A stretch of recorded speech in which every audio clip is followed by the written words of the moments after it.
Alrededor de 9.000 personas tomarán parte el próximo 18 de junio en la Quebrantahuesos, una de las carreras más importantes por su dureza del panorama cicloturístico español. La prueba celebra este año su 21ª edición.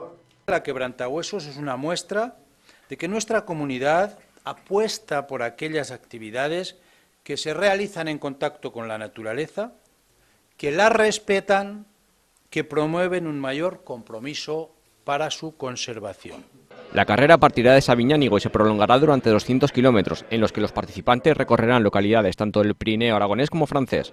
Así, la prueba sirve para estrechar lazos a ambos lados de la cordillera. La Quebrantahuesos discurre a ambos lados de la frontera, entre otras cosas porque las montañas y los paisajes no entienden de límites territoriales. Se trata de una colaboración entre ambos países que en los últimos años hemos desarrollado en ámbitos como el turismo, la conservación del medio natural o las comunicaciones. De forma paralela se celebrará la Treparriscos, una prueba de menor recorrido y dureza que reunirá a unos 2.000 participantes.